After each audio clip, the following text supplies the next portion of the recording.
Magandang araw po mga boxing fans natin dyan. Kumusta po, boxing update po tayo? Kahapon po mga idol ay naibalita po natin itong laban ni Casimero versus Nery mga idol na napuspon nga, no? Ngayong April 18 na sana ang kanilang laban sa bansang Kyrgyzstan, pero dahil nga sa gera nangyayari mga idol kaya napuspon po ito.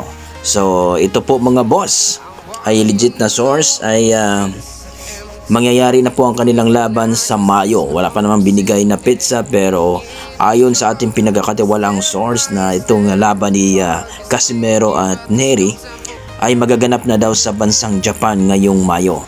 So talagang napakagandang laban ito na mangyayari mga idol. Isa ito sa napakalaking laban na makukuha ni Casimero ngayon. Hindi ito basta-basta na itong si Nery mga boss, no? Isang 2 Division World Champion at isa rin sa nagpagapang ni Naoya Inoue ang monster kuno ng Japan. Kaya napakagandang laban at inaabangan talaga ng ating mga boxing fans itong laban ito. At may naunang ang balita na si Nery daw ay pupunta na daw ng Japan dahil gusto nila na isang buwan daw silang mag-training doon mga boss. Talaga namang naninigurado itong si Nery mga boss at pinaghahandaan talaga itong si Cuadralas General Casimero sapagkat ay may tulog din talaga itong si Nery mga boss kung magpakumpiyansa siya sa ating pambato. Gaya na sinabi natin mga boss, sa nakarang laban ni Casimero dito sa isang hapon ay binasag ang ilong nito at naawa nga na nga ito mga boss kaya hindi na sinuntok. So marami nagsasabi ngayon na talagang kondisyon na itong si Cuadralas Casimero ngayon. Ika nga, nagbiro pa nga ito na nakuha na ang 118 pounds. Grabe naman yan. Bantamweight division na yung timbang ni Cuadralas mga boss. So kitang-kita natin ngayon ang katawan ni Casimero. Talagang pinaghahandaan ni Cuadralas Casimero ang laban na ito. So 122 pounds sa kanilang paglalabanan dito mga idol. Naturang bakanting WBA gold belt mga idol. Kaya itong si Cuadralas Casimero talagang excited na ito na makatungtong uli sa lona at pagagapangin itong si Luis Nery. Kung masit up ng maayos itong lip hook ni Cuadralas, talagang may tulog itong si Nery mga boss. Pero marami nagsasabi mga boss na marami daw itong technique si Cuadralas Casimero ngayon. Dahil sabi nga ng ating mga pinagkakatiwalang source, mayroon silang ka-sparring na lip handy daw. So abangan natin yung laban ni Cuadralas Casimero mga boss. Sa kabilang banda, itong si Yukinori Ugoni ng Japan mga boss ay nagsalita na.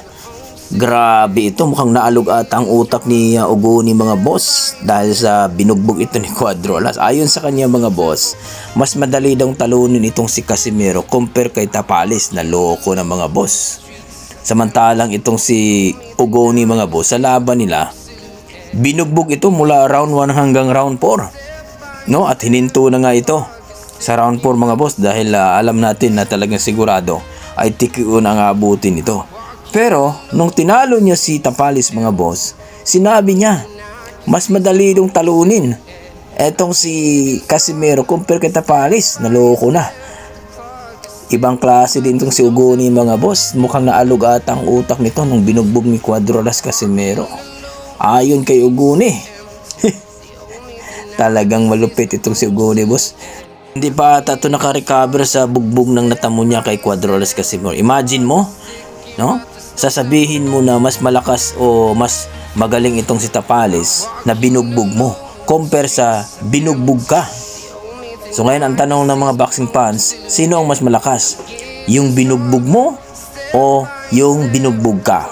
Grabe. Dahil nga, itong si Ugoni, binugbog lang ito ni Cuadralas. Samantalang si Tapalis, binugbog din niya. So ang tanong, mas malakas ba ang binugbog mo o yung nangbugbog sa'yo? Please comment down below mga idol para ating pag-usapan. Hanggang dito na ako mga boss. Maraming salamat. Ingat po kayo lagi.